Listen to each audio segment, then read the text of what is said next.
जी जल्दी चलिए, देखिए आपके घर के बाहर एम्बुलेंस आई है। गायत्री भागती हुई दरवाजे पर आती है।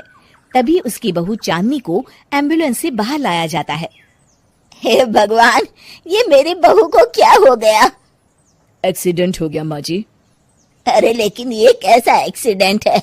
चोट तो कहीं नजर नहीं आ रही। अरे माँ जी, दिमाग में अंदरूनी चोट लगी है और ये अपनी याददाश्त खो बैठी है। हैं? मेरी बहू याददाश्त खो बैठी है, अब क्या होगा? आप फिक्र मत करिए, बस इनका अच्छे तरीके से ख्याल रखिए। मैंने दवाइयाँ दे दी हैं, अब मैं चलता हूँ। अगले दिन अब तेरी तबीयत कैसी है बहू? बहू? किसकी बहू? हम भैरवगढ़ के ठाकुर विक्रम सिंह की बेटी रूपवती हैं। हम एक राजकुमारी हैं और तुम हमारी दासी हो बुढ़िया। अरे बेटा विशाल, बहू कैसी बहकी बातें कर रही है। अरे कुछ मत पूछो माँ, रात को मुझसे अपने पैर दबा रही थी। सर पर चोट लगने की वजह से इसका दिमाग पूरी तरह खराब हो गया है और ये अपने आप को राजकुमारी समझ रही है। तभी वहाँ चांदनी आ जाती है। तुम दोनों यहाँ क्या खुसुर फुसुर कर रहे हो? कहीं तुम दोनों मिलकर हमारे खिलाफ कोई षड्यंत्र तो नहीं रच रहे हो? हम तुम्हारा सर तलवार से उड़वा देंगे, समझे? अरे नहीं नहीं राजकुमारी जी, हम तो आपके सेवक हैं। भला हमारी इतनी हिम्मत? कहिए, आपने यहाँ हॉल में आने का कष्ट कैसे किया? हमें बहुत भूख लगी है। ए दासी, जल्दी से हमारे लिए भोजन का प्रबंध करो। आज हम शाही कबाब खाएंगे।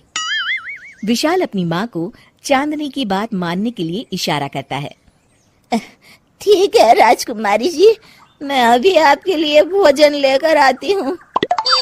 इस तरह विशाल और उसकी माँ ना चाहते हुए भी चांदनी की जी हजूरी में लगे रहते हैं। लाओ माँ, जल्दी से मेरा टिफिन दो, मुझे देर हो रही है।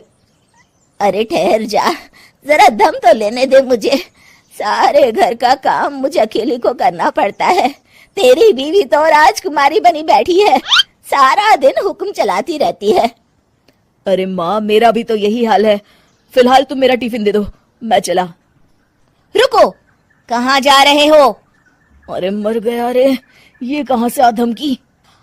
आज हमारा जुहू चौपाटी घूमने का मूड है और हमें अपने लिए नई साड़ियाँ भी खरीदनी है। चलो जल्दी से अपना वाहन निकालो और हमें ले चलो। अरे अब तो मैं गया काम से। अगर आज मैं वक्त पे ऑफिस नहीं पहुंचा तो मेरा बॉस मुझे नौकरी से निकाल देगा। मरता क्या न करता। आखिरकार विशाल चांदनी को घुमाने ले जाता है और चांदनी अपने लिए ढेर सारी शॉपिंग भी करती है। ए दासी, टीवी पर कपिल शर्मा के आने का समय हो गया है, जल्दी से टीवी शुरू करो। अरे वाह, कपिल शर्मा तुझे याद है, बाकी कुछ याद नहीं। बहू तू तो बड़ी चालू लगती है, अपने फायदे की हर चीज तुझे याद रहती है। मैं तो तेरी इस अजीब बीमारी से परेशान हो गई हूँ। अगले दिन, अरे डॉक्टर साहब, आप इतने दिन से मेरी बहू का इलाज कर रहे हैं, लेकिन उसकी बीमारी तो सुधरने के बजाय और बढ़ती जा रही है। अरे माँ जी, ये दिमागी बीमारी है, बेचारी की याददाश्त चली गई है, वापस आने में थोड़ा वक्त तो लगेगा ही ना। गायत्री डॉक्टर से बात कर ही रही होती है कि तभी उसकी पुरानी सहेली शीला वहां आ जाती है। शीला को देख अचानक डॉक्टर घबरा जाते हैं। अच्छा माँ जी, मुझे एक मरीज को अर्जेंट देखने जाना है, मैं चलता हूँ। ये कौन था? अरे अब क्या बताऊं शीला, एक एक्सीडेंट में मेरी बहू की याददाश्त चली गई है। ये डॉक्टर उसका इलाज कर रहा है। ये डॉक्टर कब से बन गया? अरे ये तो चमन पान वाली का लड़का है, सारा दिन नौटंकी करता रहता है। अच्छा तो ये बात है, अब मैं समझी। मेरी बहू और ये पान वाले का लड़का दोनों मिलकर मुझे बेवकूफ बना रहे थे। चल तू मेरे साथ। गायत्री शीला को एक बड़ा सा डंडा हाथ में देकर अपनी बहू चांदनी के कमरे में ले जाती है। बहू, ये मेरी सहेली है, एक डॉक्टर है। इसने तेरे जैसे न जाने कितनों का इलाज 2 मिनट में कर दिया है।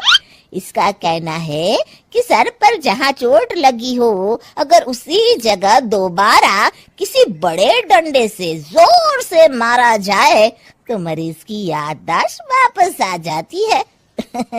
देख, हम डंडा भी लाए हैं। अपनी सास की बातें सुनकर और हाथ में बड़ा डंडा देख चांदनी घबरा जाती है।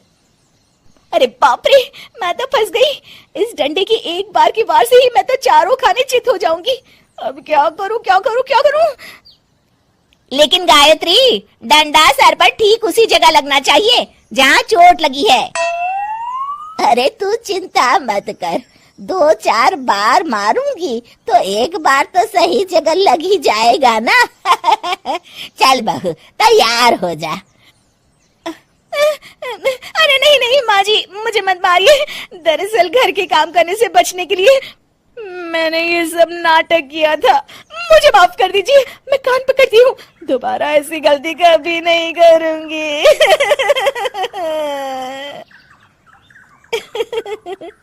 क्यों दोस्तों, कहानी कैसी लगी हमें जरूर बताइएगा।